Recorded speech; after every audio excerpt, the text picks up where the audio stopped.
Upo ka nga. Ano? Ba't display ka dyan? Nasa ba tayo, Pong? 7 kilometro lang papunta rito, nasa bayan na tayo. Pero kung dito tayo dadaan, 3 kilometro lang. Diyan tayo. Pero makakasalubong natin yung mga mahabol sa atin. Dito tayo. Sabi ko sa inyo eh, okay to si Hilde. Kaya nga hindi ko siya inaalis sa grupo natin eh. Kaya lang, ang problema, paano tayo pupunta sa bayan? Ha! Pagdating sa bagay na yan, akong bahala. Dahil sa diskarte, diyan ako magaling. Naintindihan mo? Naintindihan ko. Ako pa? Maupo nga muna kayo. Maupo muna kayo. Akala ko ba naintindihan mo ko? Sorry. Sorry ah. Watch and learn. Una! Kailangan pumunta ka sa gitna ng kalsada at magabang ng sasakyan. Gaya yan. Pagkatapos, itaas mo ang 2 kamay mo para malaman ng driver na pinahihinto mo siya. At saka ka sumigaw ng para! Para mo! Para mo yan! Para mo na sabi! Para mo na! Para mo na! Para mo na! Awa, please!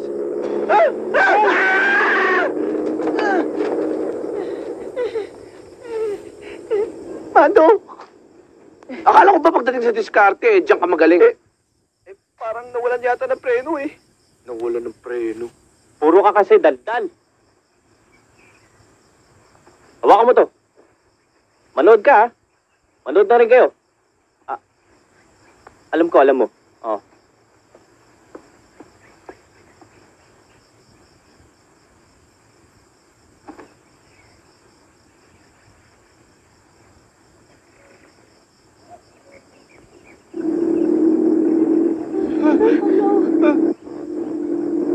Get up! Benji! Ang laki niyan! Eh di mabuti, lahat tayo magkakasya. Ibang klase sasakyan yan eh. Sasakyan eh, pare-pareho lahat na sasakyan. Siyempre sinasakyan ng tao.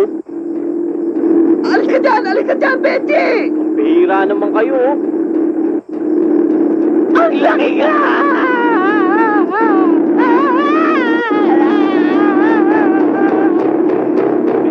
Tato!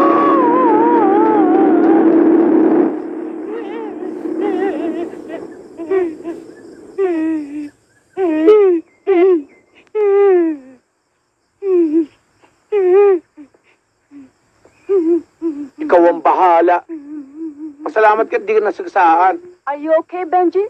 Oh, yes! I'm okay. Okay, ha? Yan ang pinagmamalaki mo. Bueno! Watch! Sige, Hilda.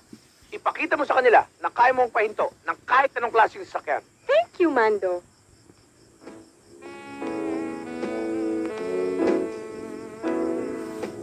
Everybody, watch!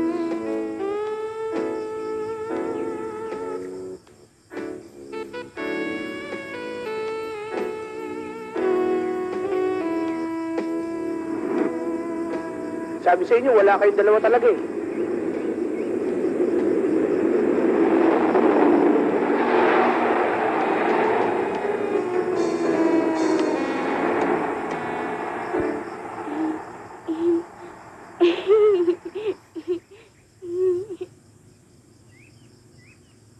Lumagpas. Manood kami, ha? You watch, ha? Eh, Oh, diba? Nung makapag-isip-isip silang irresistible ang beauty ko, bumalik. Ayun. Halika na. Sabi sa inyo. Okay. Tuloy! Huwag kayo mahiya. Come in! Oh, diba? Huli tayo?